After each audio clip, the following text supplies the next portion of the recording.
Good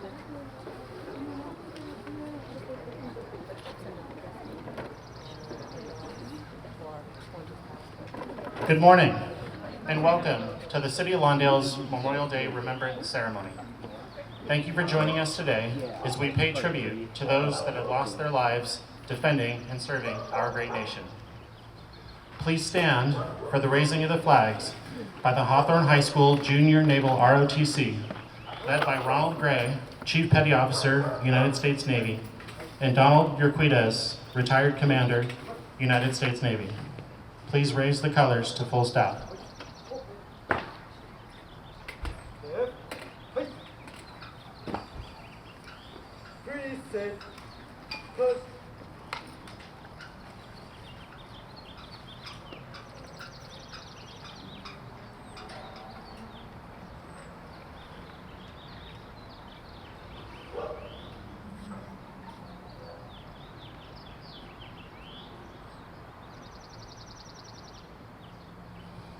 Please remain standing as the flags are now lowered to half staff as a sign of mourning for those that have lost their lives serving our country.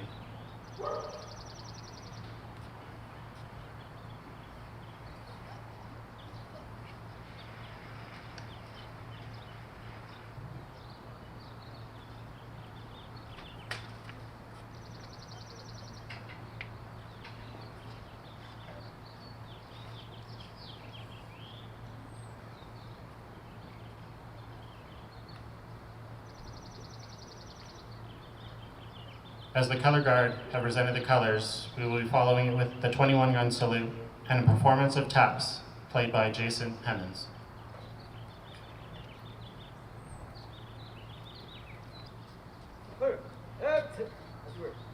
Carry, push. Ready, cut. Right, face. Cross step, march.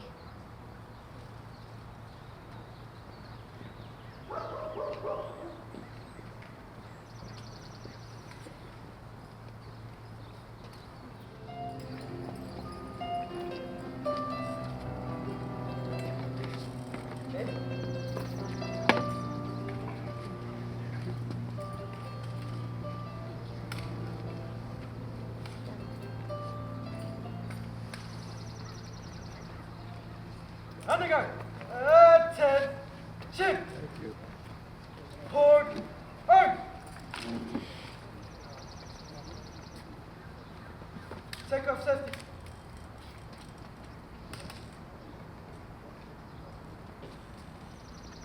Ready? Aim! Fire!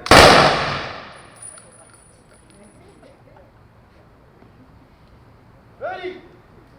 Aim! Fire! Ready? Aim! Fire!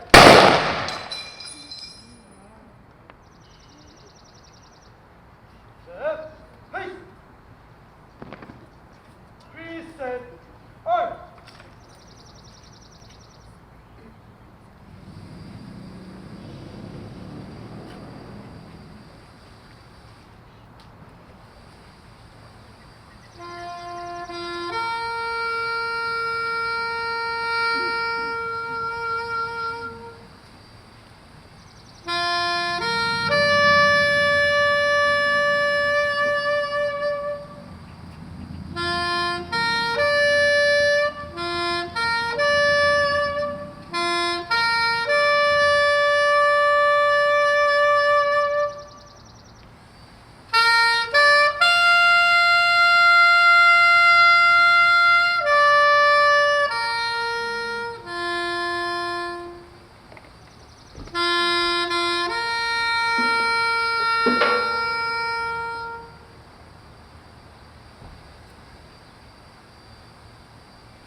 Port, arm!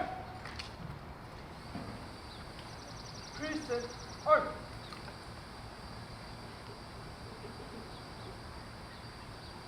I would like to invite Riam Elacour, Chairperson of the Youth Advisory Committee, to lead us in the Pledge of Allegiance.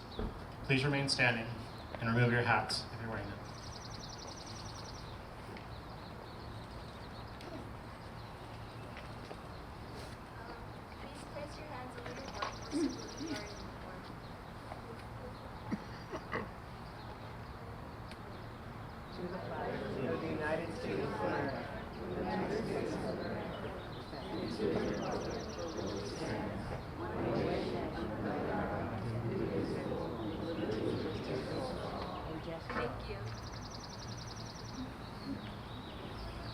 Thank you, Chairperson. I now invite Jason Hemmons to return to the stage to perform the national anthem.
Let's give a round of applause for the Hawthorne High School Junior Naval ROTC for their continued support of this event.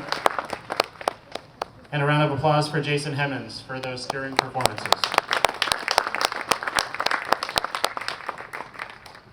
I would now like to introduce the Mayor of Lawndale, Robert Poland-Miles.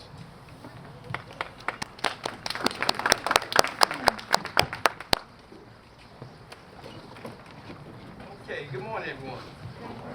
Good morning, Lawndale. Welcome to our annual Memorial Day commemoration event. I want to thank a couple of people. Well, I want to make some introductions first. Sitting over here, I have two of my colleagues. Raise your hand when I mention your name. Bernadette Suarez, Councilwoman Shirley Cuevas. We're also joined by City Clerk Erica Harbison.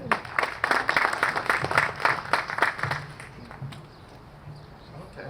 And we got a couple of council members that couldn't make it today, but they send their regrets. Also joining us today is from the Centinela Unified School District. Okay. I see you waving. Okay. Bonnie, No. you not Bonnie? Ann Phillips. What's your name? Ann Phillips. Ann Phillips, ladies and gentlemen, from the Lawndale Elementary School District. Give her a round of applause. I noticed the presence of Gloria Ramos, school board member from the Centinela Valley School District. She has joined us today. Superintendent of the school district, Stephen Nelman.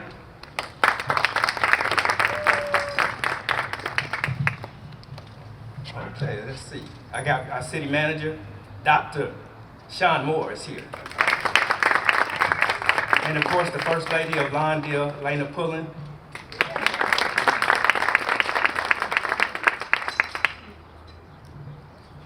Okay, let's see. Turn the page.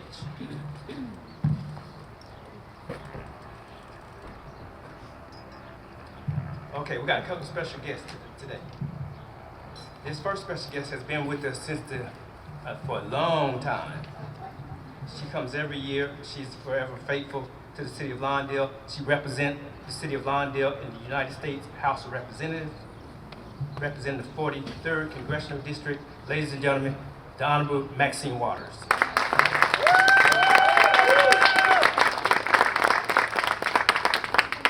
Yeah, come on up.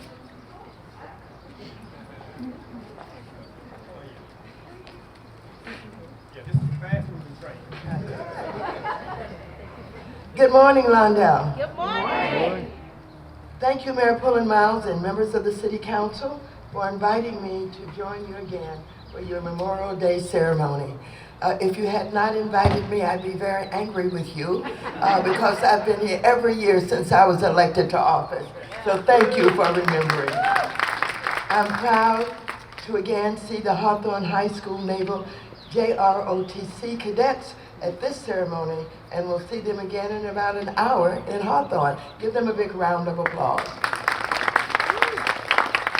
To our distinguished keynote speaker, Chief Master Sergeant Joshua Saunders, thank you for your participation here today, and thank you for your service.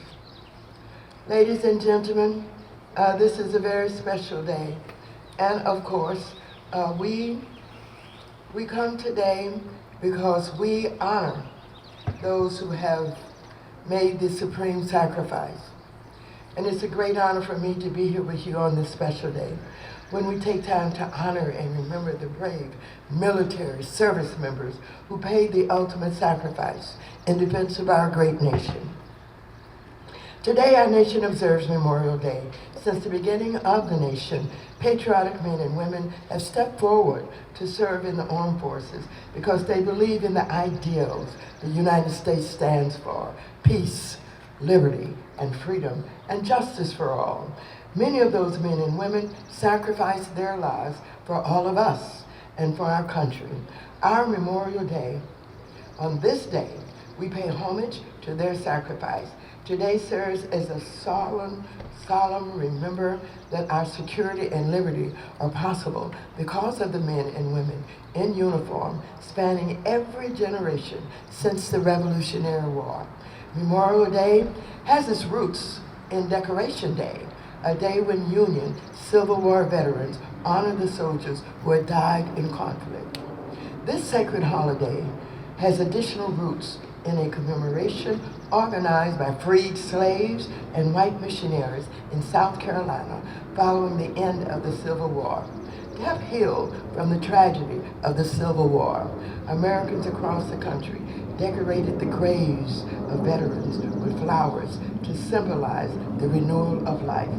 This tradition of unity, life, and remembrance continued for decades. And finally, in 1968, Congress passed the Uniform Monday Holiday Act, and since then, Memorial Day has been observed on the last Monday in May.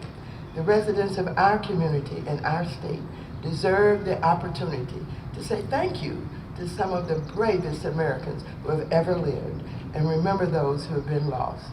To truly honor the more than 1.1 million Americans who passed away in the line of duty since the Revolutionary War, we must do right by their brothers and sisters in arms and support the veterans who return.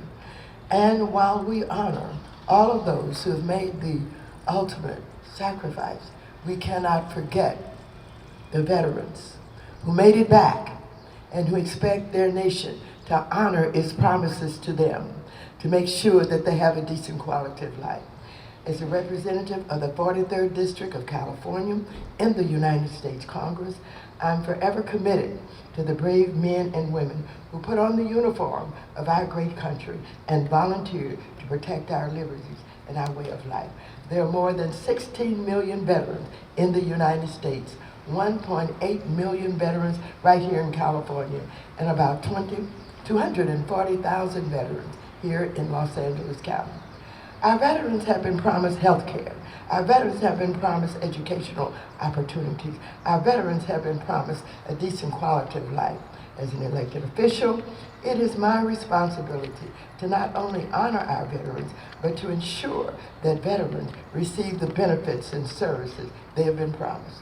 That's why one of the things I've done, I spearheaded legislation back in 1993 to create the Center for Women Veterans, which is a special bureau within the Department of Veteran Affairs that advocates for women veterans. That is also why I have for decades worked with organizations to provide housing and other supportive services to veterans. My End Veterans Homelessness Act will ensure that more veterans who are at risk or experiencing homelessness can obtain permanent housing through the expansion of eligibility for the HUD VA Supportive Housing Program while reducing casework bottlenecks. While the program has helped reduce veteran homelessness by more than 52% between 2010 and 2023, nearly 30,000 of HUD VA supporting housing program veterans remain unhoused. While 38,000 veterans go each night without a safe, stable home. In addition to expanding eligibility to include thousands of veterans who are at risk of experiencing homelessness, my bill will implement flexibilities from the Emergency Housing Voucher Program to allow public housing authorities to cover administrative fees to facilitate leases for veterans. 3 years ago, I was proud to announce community project funding for my district in the amount of $235,127 for the Veterans of Foreign Wars Post-2075 Rehabilitation Project in Hawthorne. Because of this project, the VFW has been able to make needed repairs to the VFW Post-2075 building in Hawthorne, which serves many of our nation's veterans, their families, and members of the surrounding community. So I'm proud of the VFW in Hawthorne, and I'm proud of the veterans who go to VFW services any and everywhere. But I know there are veteran service organizations throughout the United States that are working hard to serve veterans, their families, and their communities. And they're often working out of facilities that are in desperate need of repair. So my Veteran Service Organization Modernization Act will fix this problem. The bill will provide competitive grants to veteran service organizations like the VFW for repairs, rehabilitation of existing facilities, and modernization of technology. Now, I have to share with you that earlier this month, the Trump administration's VA ended the Veteran Affairs Servicing Purchase Program. That's the VASP program. This program was created to stop foreclosures for veterans with VA-backed problems here. Let me just see where this goes. Anyhow, I wanted to share with you not only the good news, but some of the not so good news. And as I said, this program was created to stop foreclosures for veterans with VA-backed loans. The VA would buy distressed loans and modify the term so veterans could stay housed. This program was a lifeline for 17,000 veterans and their families and was on track to help 80,000 more. But now, the other side of the aisle are focused on passing tax cuts for billionaires while veterans get eviction notices. This administration is also planning to terminate 80,000 VA employees, which will gut the VA's capacity to provide health care for veterans. For example, Congress passed the PACT Act in 2022. This bipartisan law ensures that our nation's veterans can receive the care and treatment they need if their service has resulted in exposure to toxic substances, like the substances that were found in the burn pits. The PACT Act represents the largest expansion of veterans' benefits in decades, an expansion that requires staff to execute. As of August 2024, more than 1 million veterans and their survivors had received those benefits, and 740,000 veterans had enrolled in health care at VA.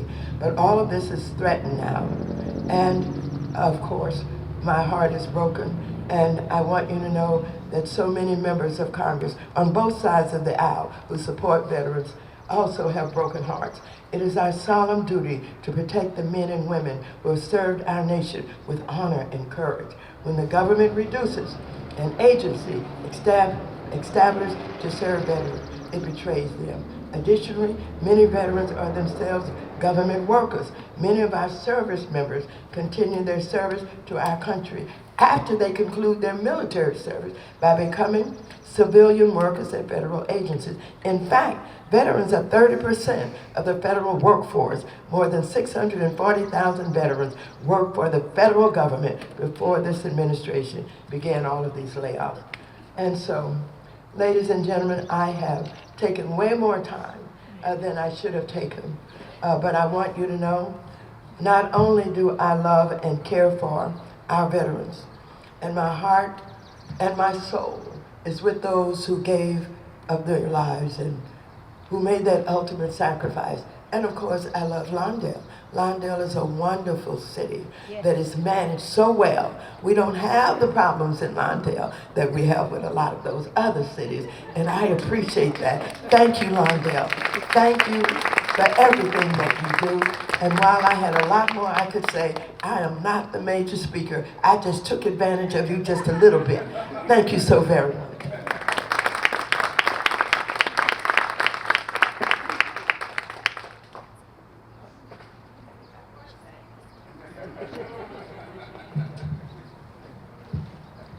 You got it in, Congresswoman.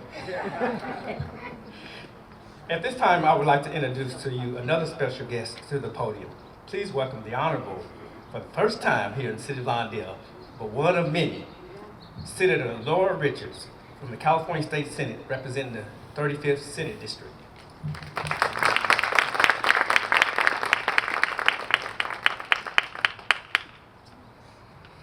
Well, good morning, Mayor, and all of you who are here, residents of Lawndale. Actually, I was here last year, but I was a candidate, so it didn't count. But now that we won, we can go ahead and take care of official business. Let me start off by thanking the Congresswoman. I'm just going to tear up my speech because she said everything I was going to say regarding the history, but certainly wasn't her report excellent, and now we see why we have the best Congresswoman in the United States, definitely. So since the Congresswoman shared with you a little history about Memorial Day, I'm going to share with you a couple bills that I'm working on in the Capitol, which is in Sacramento, and then I'm going to end with a brief experience that I had.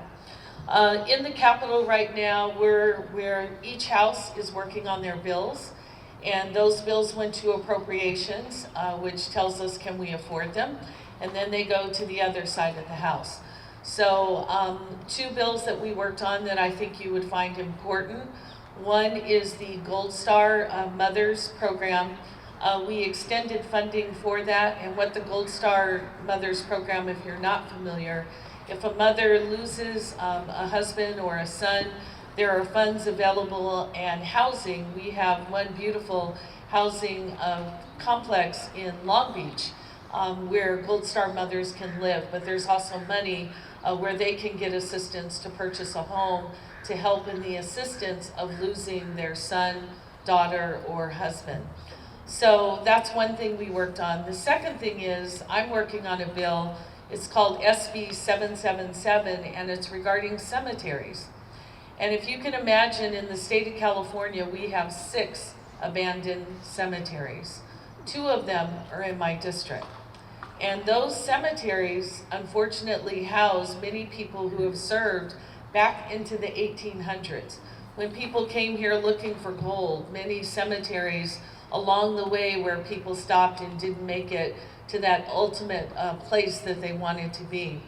And so what the bill does is it says that we're not going to have abandoned cemeteries in our community, because once a cemetery is full, unfortunately, it's no longer profitable. And so sometimes people leave, and we have cemeteries where people can't see their loved ones. Grass is so high, the gates are locked, you can't come in.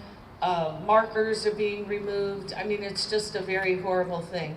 So I hope that you'll be quite proud that my goal is by this time next year, I'll be able to share with you that we will now have coverage, meaning funding, to take care of all of the cemeteries in the state of California, and no loved one, including those who have served, will be unkept. And so that's a real special thing I'm excited about doing. Now, since you know about Memorial Day and my favorite congresswoman and mentor, I'm just going to share with you briefly experience I had when I served in Congress, and I was blessed to have a chance to work with a congresswoman. When you serve in Congress, you have a chance to go on what they call CODELs, congressional delegations, and you travel to learn about other countries and other things that they do. And one of the places that I went on a Memorial Day period was I went to Normandy, where D-Day was. And I want to paint a picture for you.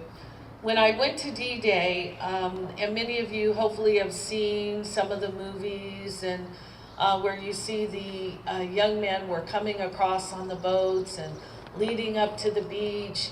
And so I had a chance to do that, to come up to the beach, to walk onto the beach, and to look up at a cliff that is more than probably about 150 feet.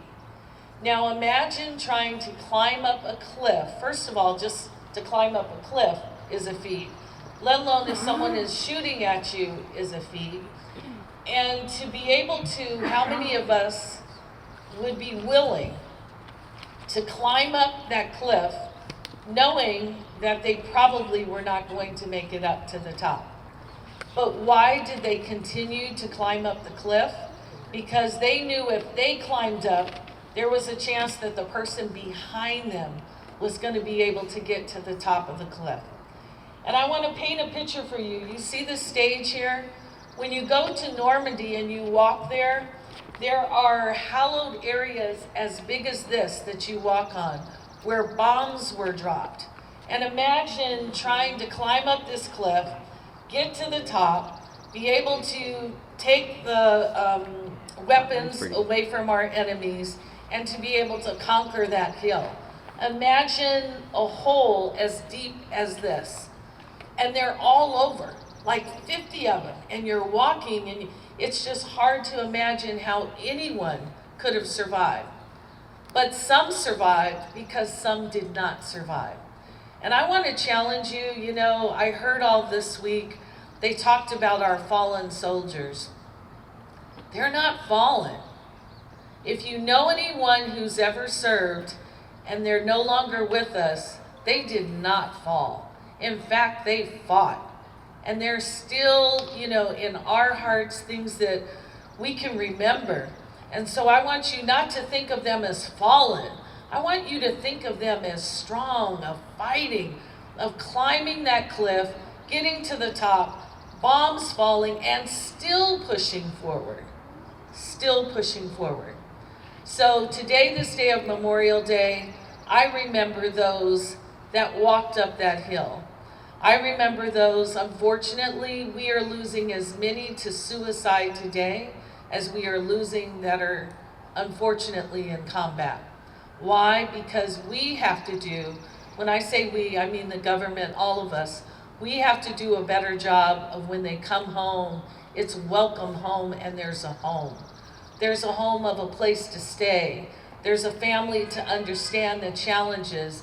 Again, imagine coming across an ocean, climbing up a beach, going up to the top of the cliff, bullets flying, bombs dropping, and still not running.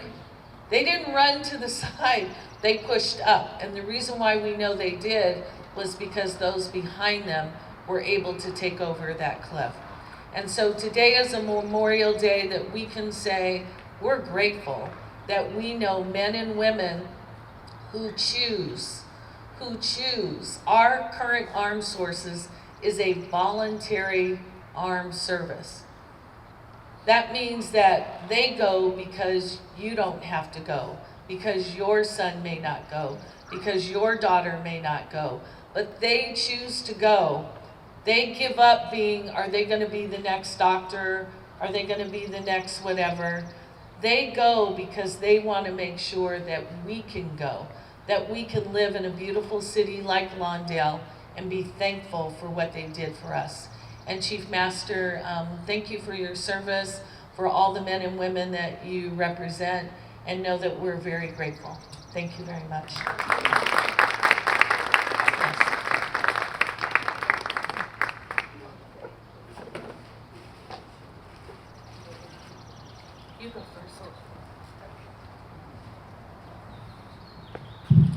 on the occasion of your 2025 Memorial Day ceremony, paying tribute to those we have lost from Lawndale, all the brave souls who made the ultimate sacrifice defending our freedom and way of life, and in appreciation of the city's leadership, staff, and volunteers who work hard every year to ensure the sacrifices of local heroes are never, ever, ever forgotten. So I give you one of these every year, Mr. Mayor, and before you became mayor. And so I want you to know that the walls have many certificates of appreciation, but I want mine for every year to be displayed on that wall in City Hall until we cover that wall with my certificate. Thank you very much.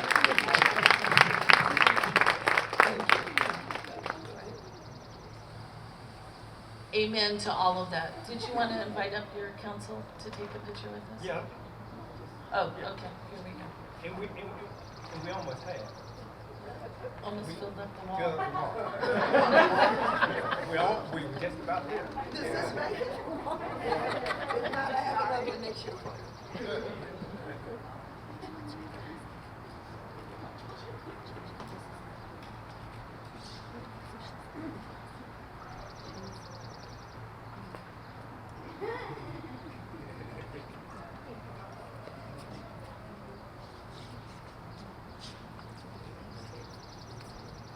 Thank you, congratulations. Thank you, Congresswoman. Thank you, Senator. Okay. Although she couldn't make it today,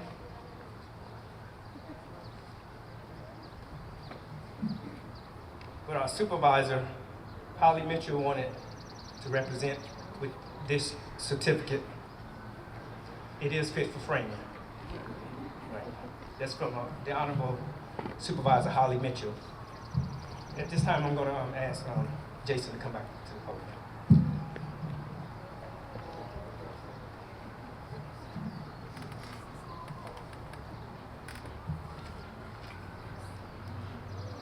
Thank you, Mayor. Another round of applause for our speakers. It is now my honor to introduce our keynote speaker, joining us from the Los Angeles Air Force Base here in El Segundo, California, Colonel Andrew C. Andy Dermanowski. Colonel Dermanowski is the commander, Space Base Delta III at the base. Colonel Dermanowski currently leads 5 squadrons and 6 staff agencies, supporting over 7,000 personnel. He was commissioned in the Army as a military intelligence officer in June of 2001, after graduating from the United States Military Academy in West Point, New York. His assignments have taken him all over the world, including Germany, Iraq, Belgium, and Japan, before landing in Los Angeles in June of 2022. In May of 2024, Colonel Dermanowski became the commander of Space Base Delta III. The Colonel's impressive resume is available for those that would like a copy. Please join me in giving a warm welcome to Colonel Andrew Dermanowski.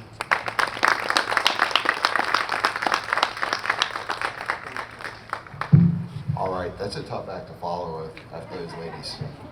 They really know their stuff, and I will tell you they've been all over the place, honoring through Armed Forces Day, which is to honor currently serving individuals, through today's Memorial Days, and then I know I'll see them out at different Veterans Day ones.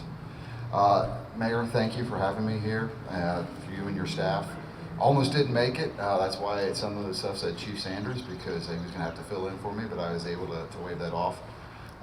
This is a really special day, and especially for folks in the military, kind of like what we said.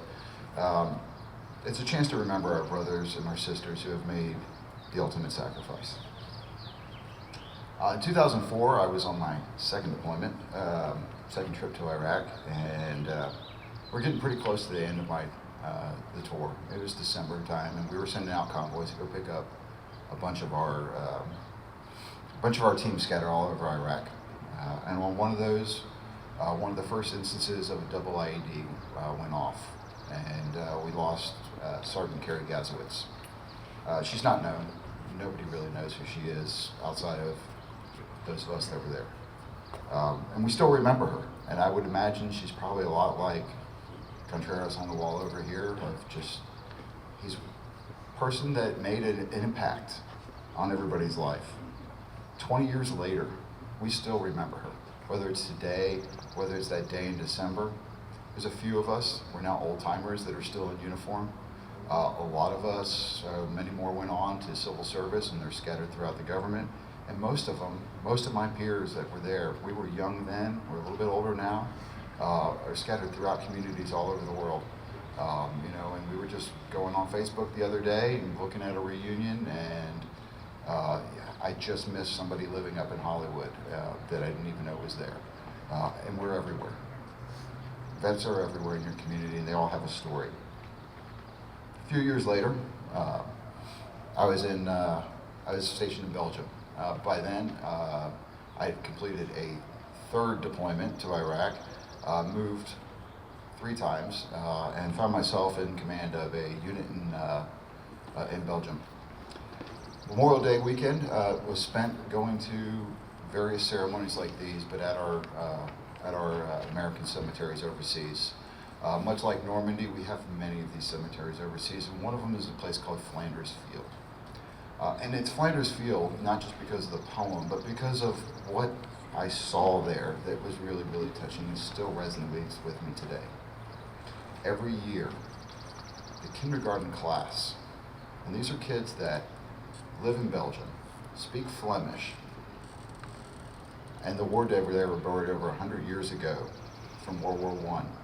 To this day, every generation, every kindergarten class learns our Star-Spangled Banner and sings it on Memorial Day in the cemetery, recognizing the contributions that our forefathers made to their freedom. It's that defense of freedom that really stands out, that I've gotten to see, that most people aren't as fortunate as we are here in this country. I spent 13 years overseas. This place is special.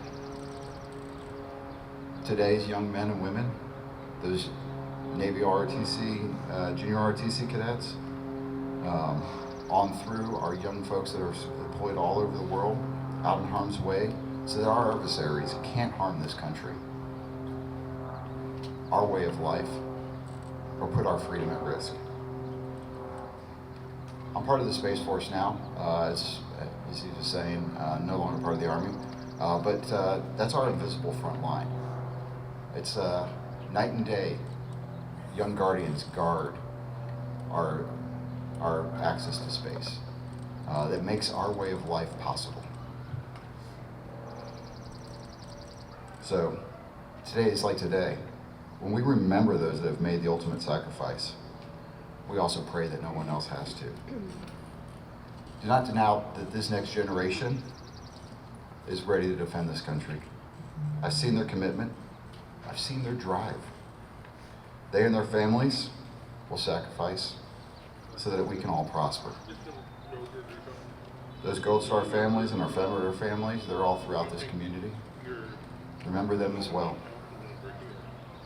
There's checking on the vets in your life. They're some of the strongest of our country, but we're all stronger together. Support from you, this community, our great Southern California home, it makes us a special place, and it helps us all carry on. Just like those kids that came out, sing an American cemetery, and sing our national anthem. That kind of respect for freedom and for love and for carrying on our way of life is important. So when we start forgetting, then we've lost that. I want to thank y'all for your time, and thank you for coming out and remembering. It's that memory that keeps our memories alive and the spirit of this nation strong. Thank you.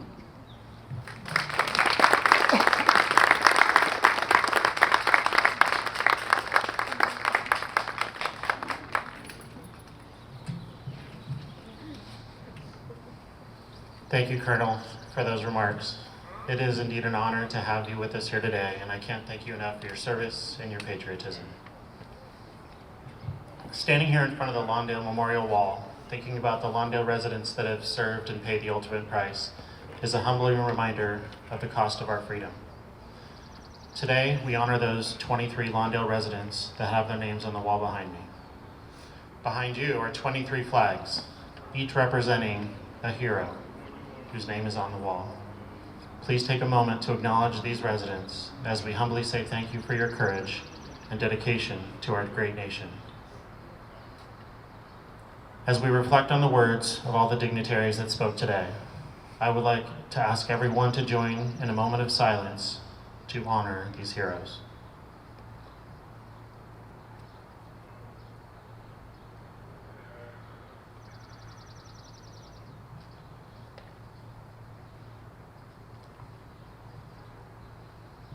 This concludes our Memorial Day Remembrance ceremony. On behalf of the City of Lawndale, I would like to thank everyone for joining us today. The City of Lawndale wishes you and your family a safe and enjoyable Memorial Day.